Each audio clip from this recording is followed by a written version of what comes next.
ગુજરાત પોલીસમાં કોન્સ્ટેબલ તરીકે ફરજ બજાવતા એક પોલીસ કર્મીએ રાજીનામું ધરી દીધું છે, જે હાલ ચર્ચાનો વિષય પણ બન્યો છે। રાજકોટમાં ફરજ બજાવતા પોલીસ કર્મી સાગર જાપડિયાએ નોકરીમાંથી રાજીનામું આપ્યું અને રાજીનામું આપવા પાછળનું કારણ ખેડૂતો સાથે થઈ રહેલા અન્યાય અને રાજકારણ અને સમાજ સેવામાં આગળ વધવાનું જણાવ્યું છે। હાલ સતત ચર્ચામાં રહેનાર વિસાવદરના ધારાસભ્ય ગોપાલ ઇટાલિયા પણ પહેલા પોલીસ કોન્સ્ટેબલ હતા અને રાજકારણમાં આવ્યા બાદ તેઓ હાલ ધારાસભ્ય બન્યા છે અને એક એવી પણ ચર્ચા છે કે ગોપાલ ઇટાલિયાથી પ્રેરાઈને રાજકોટ પોલીસ સ્ટેશનના આ પોલીસ કર્મીએ રાજીનામું ધરી દીધું છે। શું છે આ સમગ્ર મામલો, વાત કરીશું આ વિડીયોમાં। વૈષ્ણવજન તો તેને કહીએ જે પીડ પરાઈ જાનાને રે। નમસ્કાર, નવજીવન ન્યૂઝમાં આપનું સ્વાગત છે। હું છું જયંત દાફડા। જસદણના રાજકોટ પોલીસ સ્ટેશનમાં ફરજ બજાવતા પોલીસ કર્મી સાગર જાપડિયાએ પોતાની નોકરીમાંથી રાજીનામું આપી દીધું છે। તેમણે સમાજ સેવા અને રાજકીય ક્ષેત્રમાં આગળ વધવાના હેતુથી આ નિર્ણય લીધો છે અને સાગર જાપડિયાએ રાજકોટ પોલીસ સ્ટેશનમાં આશરે 6 વર્ષ સુધી સેવા આપી છે। તેમનું રાજીનામું લગભગ 15 દિવસ પહેલા રજૂ કરવામાં આવ્યું હતું અને હાલ તે પ્રક્રિયા હેઠળ છે। સાગર જાપડિયાએ જણાવ્યું કે ફરજ દરમિયાન તેમણે સમાજની સમસ્યા અને લોકોની મુશ્કેલીઓને નજીકથી જોઈ છે અને પોલીસની નોકરીમાં રહીને અનુભવાતી મર્યાદાઓમાંથી બહાર આવીને સમાજ માટે વ્યાપક સ્તરે કાર્ય કરવા તેમણે આ નિર્ણય લીધો છે। પહેલા તો શું કહી રહ્યા છે સાગર જાપડિયા, તેમને સાંભળીએ। જય ભારત, જય જવાન, જય કિસાન। મારું નામ સાગરભાઈ હંસરાજભાઈ જાપડિયા, ગામ શિવરાજપુર, તાલુકો જસદણ, જિલ્લો રાજકોટ। અને હાલ હું ગુજરાત પોલીસમાં રાજકોટ ગ્રામ્યમાં પોલીસ કોન્સ્ટેબલ તરીકે ફરજ બજાવું છું।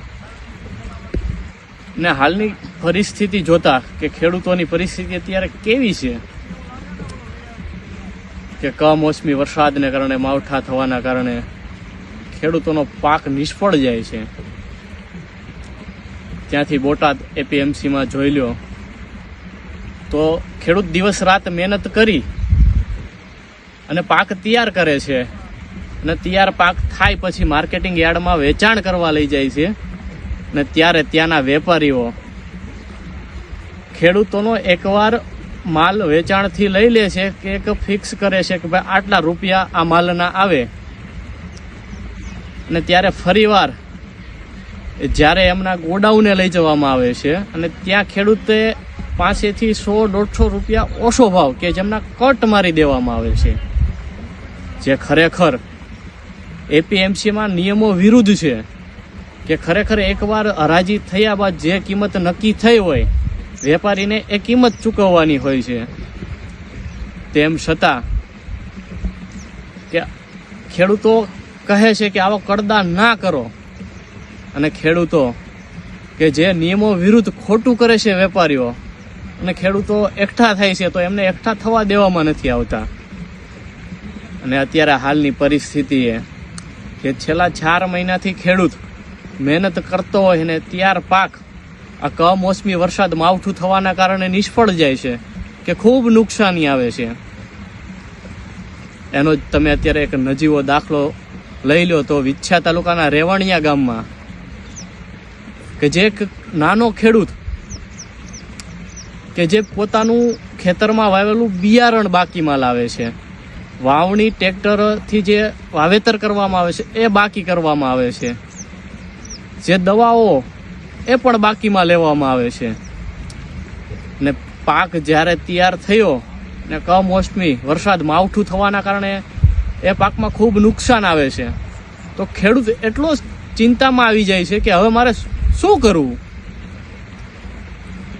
તો છેલ્લે એ એવું પગલું ભરી જાય છે કે પોતે આત્મહત્યા કરી જાય છે કે આ લોકોના હું પૈસા ક્યાંથી આપીશ।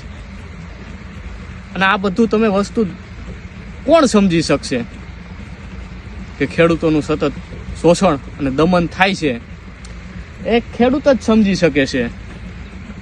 અને આ જે વસ્તુ છે એ જોતા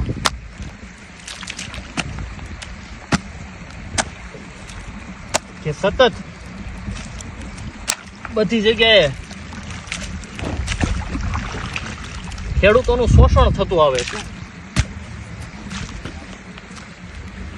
તો આ કોઈ એસીમાં બેઠેલો વ્યક્તિ આ પરસેવાની કિંમત નથી સમજી શકવાનો.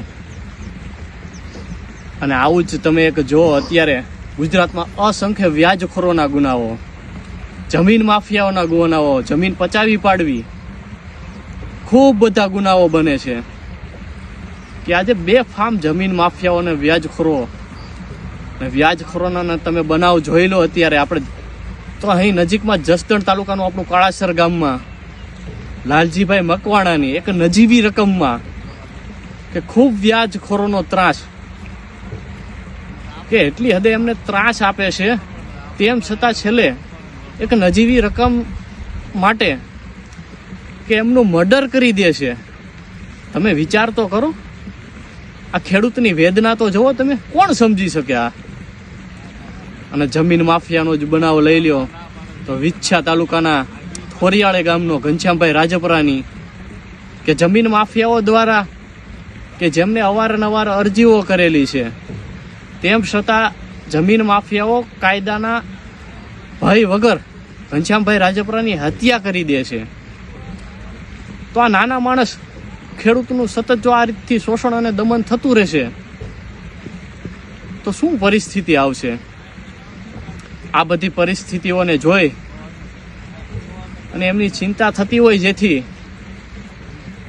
જેટલી હદે હું એમની મદદ કરી શકતો હોઈશ એટલે એમની મદદ કરવા માટે હું મારી આ સરકારી નોકરીમાંથી રાજીનામું મૂકું છું અને આ લોકોની મારાથી જેટલી મદદ થતી છે એટલી હું મદદ કરીશ.